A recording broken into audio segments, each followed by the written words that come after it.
When building decision trees, at each stage we would like to choose attribute to test so that the trees with its descendant built have a smaller entropy than before.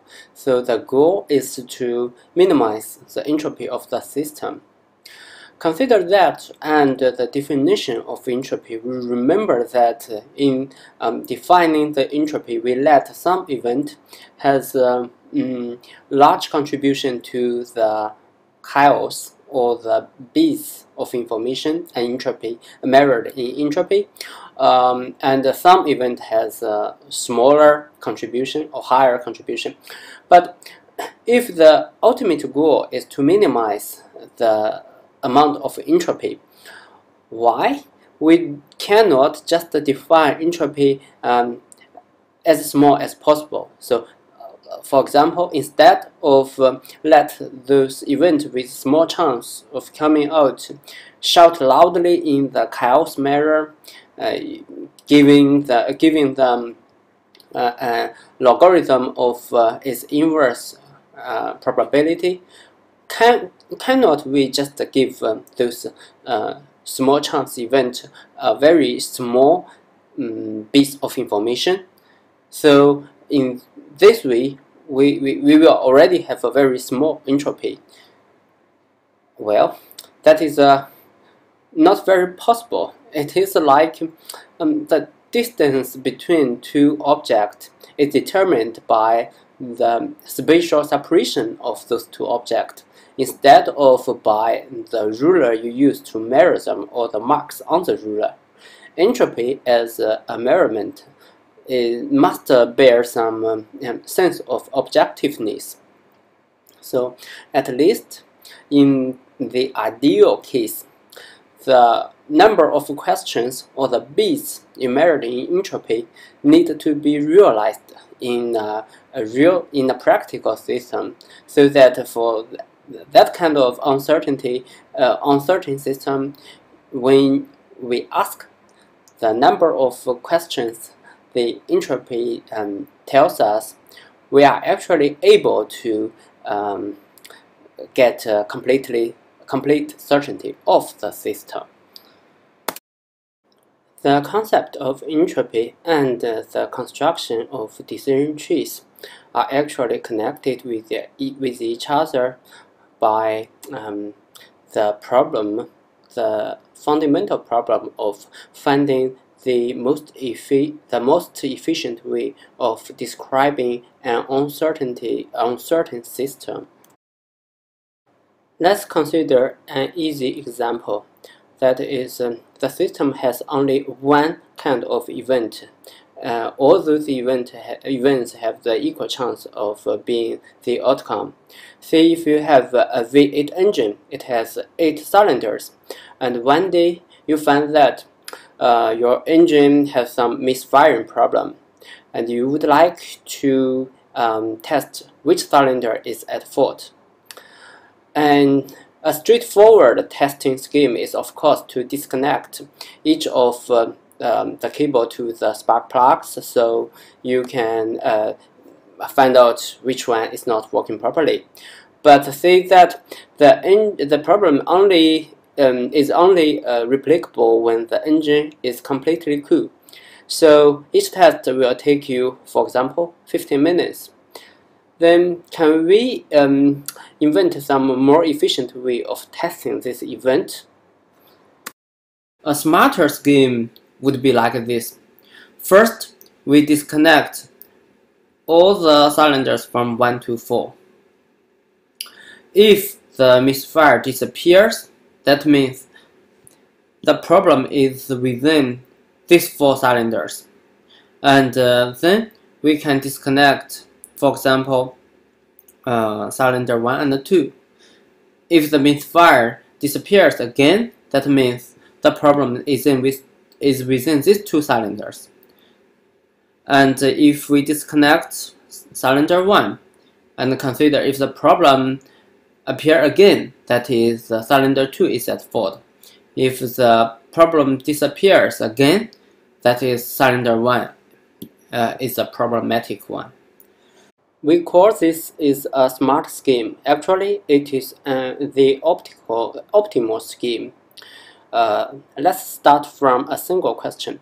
With a single question, we can only determine from two cylinders which one is the bad one. And that is, of course, can be generalized into any two random events with equal chance of happening. And with one more question, we can consider two of such cylinder pairs. Of course, we can consider two of any pairs of equal chance events, and use this extra question to determine in which of the pair the problem is.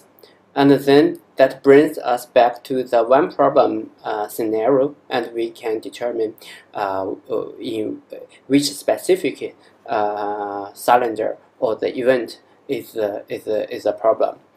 If we have an even more question, we will be able to first distinguish the problem in these two four-cylinder groups, and then that brings us back to the two-question four-cylinder scenario. And therefore, use three questions, we will be determining which cylinder is at fault in 8 cylinders. So using this scheme, with every one more question, we will be able to double the number of cylinders or random events or identities from which we can gain a complete certainty of an uncertain system. That is why when there are m identical events, we would need logarithm of m based on 2, that number of questions, to determine the event. So for an event with 1/8 of the chance of happening, it contributes a logarithm of inverse 1/8, that is 8 based on 2, that is 3 bits, to the entropy of the system. And of course that 3 needs to be multiplied by its chance of happening, that is 1/8, that is 0.375 bits of information. And then how about if a system contains multiple types of events? Not all those events has equal chance of coming out. Say, if your V8 engine misfires again and on another day, let's say you hadn't time to change the spark plug. You just clean it after last time repair. After last time, you find that it is indeed the first cylinder is the bad one. In this time, perhaps it is a good idea to test the first cylinder first. Let us consider a more general situation when a system's entropy is computed. If for a random event it has a probability of pi to be the outcome of a random experiment, consider that event in an imaginary world. Let's use this event or events identical to this to fill up an entire random space. To do this, we will need the same object of 1 over pi times. For example, if pi equals 1/8, to have a random space completely made of such object, we will need 8 sub-objects of that. And as we have discussed, the scheme of get the full certainty out of 8 identical events, we will need to answer 3 yes or no questions. That is 3 bits of information. Okay, and of course, we do not. The actual random space is not entirely made of this event. So instead of 3 bits of information, this event actually contributes to 1/8 of log 2 of 8 equals 3, so that is 3 over 8 bits of information. Let us consider an example of computing a specific random system, computing the entropy of a specific random system. Say, using the example of determining problematic cylinders in a car, see, this time we have 4 cylinders, C1, C2, C3, C4.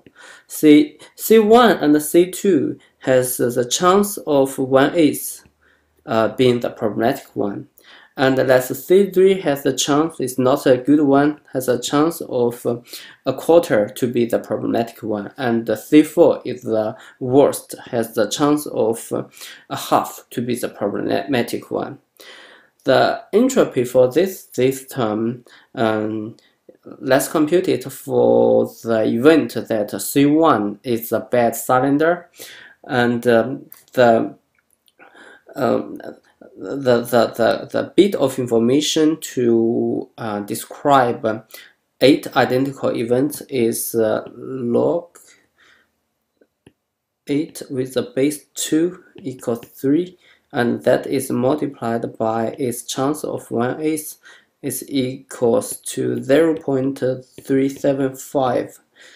So the event that C1 is a problematic cylinder contributes 0.375 uncertainty to the system. That is a similar. This is the same for C2, 0.375, and for cylinder 3. The bit of information to clarify 4 identical events is log 4 with the base 2 equals 2, and that is multiplied by its chance of a quarter, and that is 0.5 bit of uncertainty. And for C4, log 2 equals 1, and the chance is half, and it's also 0.5 bit of uncertainty. So actually, altogether, the entire system has, when we put them together, have a sum. The entire system have 1.75 bit of information. Alternatively, we see that we need 1.75 bits of information to completely clarify the uncertainty of this system. Actually, one has a specific scheme to realize this description, this averagely 1.75 bits of description of this system. For example, let us consider the first binary question as: is the problematic cylinder within cylinder 1, 2, 3, or it is in cylinder 4? See, if we call 0, if this the problematic cylinder is in 1, 2, 3, or 1, if it is in cylinder 4. If it is 1, now we have the complete certainty of the system, because of course that is cylinder 4 is to be blamed. And if the answer is within cylinder 1, 2, 3, we need a further clarification. Let's ask the second question: is that in cylinder 1 or 2, or in cylinder 3? Note that now the description or the encoding of the situation has a prefix of 0, because using 0 we first arrive this part of the situation instead of the cylinder 4 case. So if the problematic cylinder is in 1 to 2, we saying it is in 0, 0, or in C3, we call it 0, 1. And 0, 1 is a fully certain situation as well. Similarly, we ask the final question: is the problematic cylinder is C1 or C2? And C1 we encode it as 000, and C2 let it to be 001. Now we have completely certainty in the system by asking and answering 3 questions, or possibly answering 3 questions, because there is a chance we will be fully certain with only 1 question. Now consider if we repeat the experiment 1000 times, and from this 1000 times, let there are 500 times it is C4 at fault.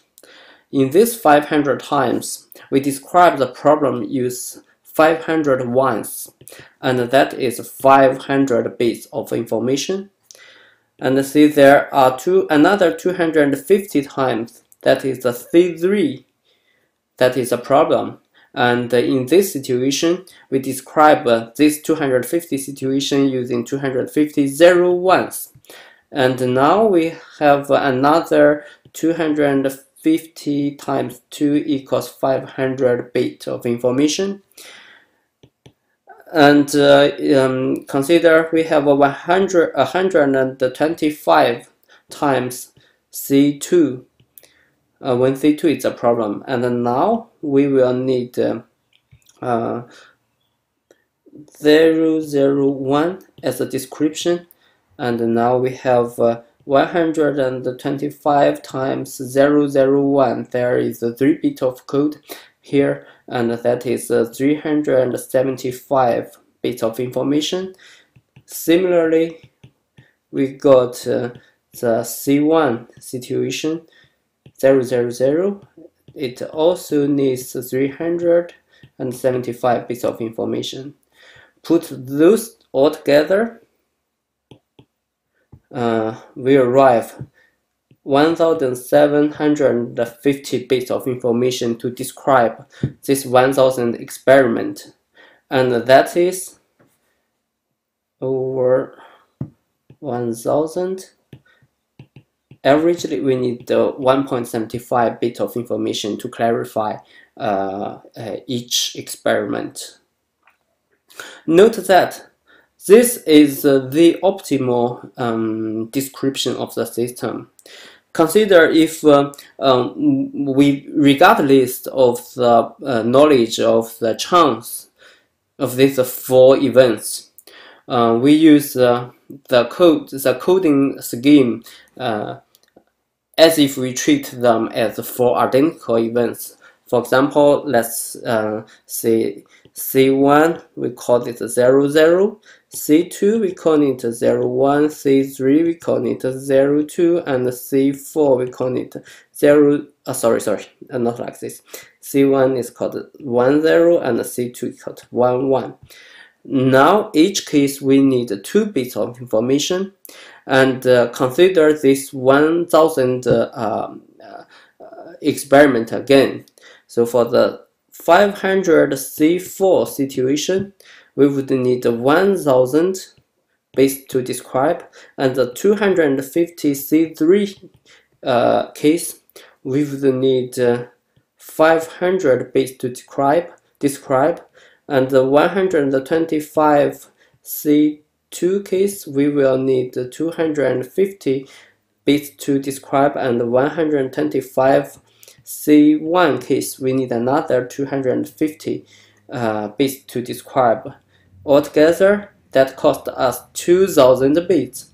That is greater than this 1000 and 1750 bits, and that wastes some encoding. And computing the entropy means we calculate the optimal encoding of a system to reach full certainty.